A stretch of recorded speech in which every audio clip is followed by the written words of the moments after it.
আওয়ামী লীগ থাকলে বিএনপির অস্তিত্ব থাকবে, আওয়ামী লীগ না থাকলে বিএনপির অস্তিত্ব থাকবে না, এটা বিএনপির বোঝা উচিত। একটা গণতান্ত্রিক ধারা আমরা নিয়ে আসতে চাচ্ছিলাম। 2009 সাল থেকে 2024 সাল পর্যন্ত বাংলাদেশে গণতান্ত্রিক ধারা অব্যাহত ছিল, কিন্তু ইউনূস ক্ষমতায় এসেছে সম্পূর্ণ অগণতান্ত্রিক। কাজে আমি সাবধান করে দিচ্ছি, এই বিএনপি জামাত যথেষ্ট হয়ে গেছে, কিন্তু প্রত্যেকের চেহারা মনে রাখতে হবে, একজনকেও ছাড় দেওয়া হবে না।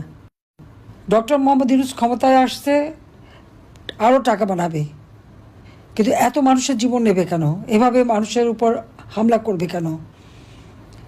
একের পর এক মানবাধিকার লঙ্ঘন করে যাচ্ছে, আর সমস্ত দোষ আমাদের উপরে দিচ্ছে।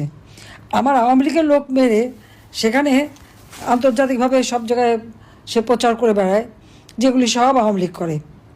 তার তো টাকা আছে, সে বাংলাদেশের টাকা চুরি করছে, লক্ষ লক্ষ কোটি কোটি টাকা সে বানিয়েছে, এবং সেই টাকা খরচ করে বিভিন্ন আন্তর্জাতিক মিডিয়া থেকে শুরু করে সব জায়গায়, তারপর আবার সিনেমা তৈরি করে সেই শহীদুল্লাহ সে আবার শর্ট ফিল্ম করে ইউনিভার্সিটিতে দেখায়, সমস্ত মিথ্যা বয়ান দিয়ে দিয়ে দেখাচ্ছে। অথচ সেই আবু সাইদ থেকে শুরু করে মুগ্ধ থেকে শুরু করে যতগুলি হত্যাকাণ্ড, সেই হত্যাকাণ্ডগুলি এটা আমরা করি নাই, এসব ইউনূসের সেই নিজের করার, এটা তার পরিকল্পিত, এবং কিন্তু দোষগুলি সব আমাদের।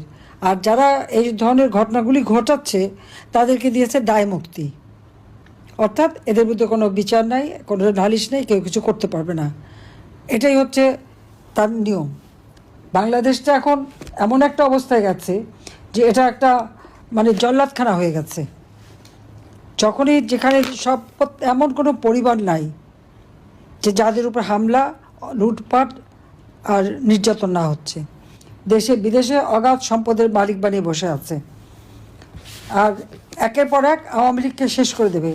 বিএনপি কী ভেবেছে সেটা আমি জানি না, তারা মনে হয় সাপের 5 পা দেখে ফেলেছে নাকি।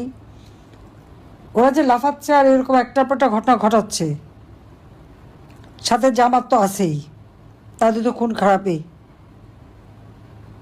তো এরপরে তাদের ভবিষ্যৎ কী, সেটাই আমার প্রশ্ন।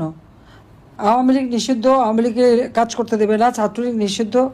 অপরাধটা কি? আমাদের দেশ স্বাধীন করেছি, দেশে উন্নয়ন করে দিয়েছি, বাংলাদেশকে উন্নয়নশীল দেশের মর্যাদা করেছি, দারিদ্রের হার কমিয়েছি, এটাই কি অপরাধ হয়ে গেল? দারিদ্রের হার কমিয়ে ফেলা থেকে ইউনূসের ক্ষুদ্র ঋণের ব্যবসা সীমিত হয়ে যাবে? সেই জন্য আবার দারিদ্রের হার বাড়ালো, মানুষের মাথাপিছু আয় কমে গেছে, সমস্ত জিনিসপত্রের দাম বেড়ে গেছে, চাল ডাল তেল লবণ তরি তরকারি মাছ মাংস সব কিছুর দাম বেড়েছে, আর দাম কমে গেছে শুধু সাধারণ মানুষের। লাশ ফেলবে, কারণ লাশ ফেলে সরকারে আসা। 2024 সালের 15 জুলাই থেকে লাশ ফেলতে শুরু করেছে ইউনূস, তার মেটিকুলাস ডিজাইনের অংশ। এবং সত্য কথা তো বেরিয়ে যায়, তো রাখতে পারে না। ইউনূসের এক সমন্বয়ক এনসিপি পার্টির নেতা আমার বিরুদ্ধে সাক্ষী দিতে যেয়ে বলে দিয়েছে 4 আগস্টে নাকি ইউনূসকে সরকার গঠন করতে বলে দিয়েছিল।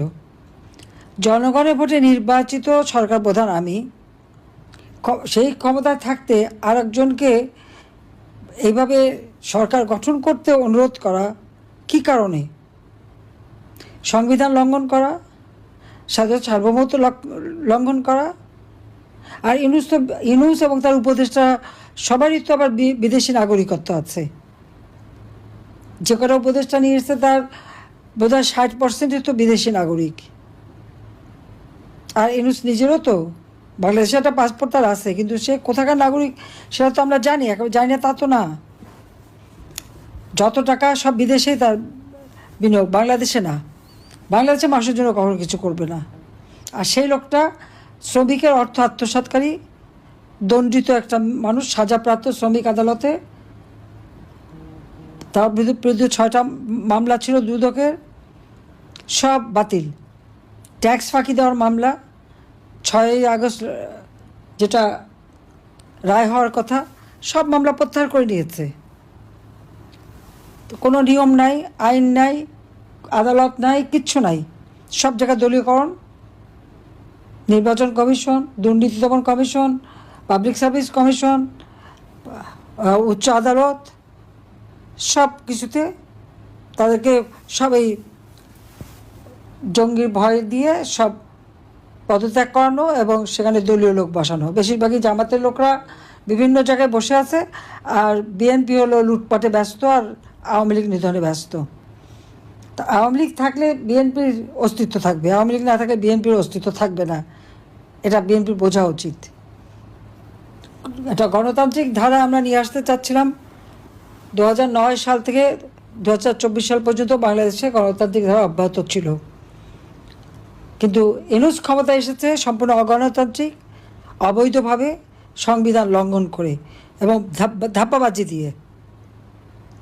সেই হাইকোর্টের যে মতামতের কথা বলা সেটাও মিথ্যাচার, আমার পদত্যাগের ছবি সেটাও মিথ্যা, আমি যে চিঠি লিখছি সেটাও মিথ্যা, সব ভুয়া, সমস্ত ভুয়া ঘটনা তথ্য দিয়ে ক্ষমতা দখল করে এখন আওয়ামী লীগ নেতাকর্মী হত্যায় যজ্ঞে নেমে গেছে। ইউনূসের কি, তার তো বিদেশি আর উপদেষ্টাও তো ভাগবে, তো যারা দেশে আসছে তারা কোথায় যাবে? এই জঙ্গি সন্ত্রাসীরা যাবে কোথায়? এদের বিচার একদিন হবে।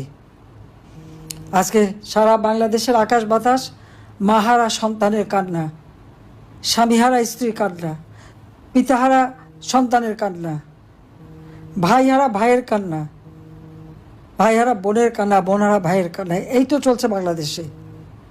আর কত মানুষ কষ্ট পাবে? আমি দেশবাসীকে বলবো যে সবাই যেভাবে আছেন রুখে দাঁড়ান, সবাইকে প্রতিবাদ করতে হবে, সবাইকে এক হতে হবে, তাহলে এই দুঃশাসন থেকে আপনারা মুক্তি পাবেন।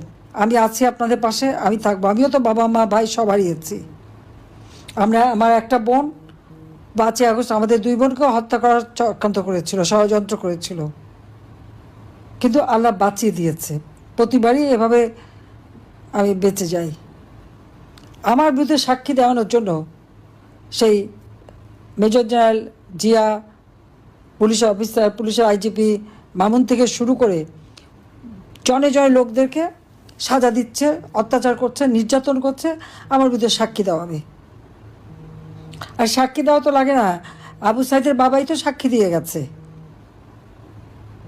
আমি তো আবু সাইদকে হত্যা করি নাই, হত্যা করিয়েছে ডক্টর মোহাম্মদ ইউনূস তার মেটিকুলাস ডিজাইনের অংশ হিসাবে, মাস্টার মাইন্ড দ্বারা।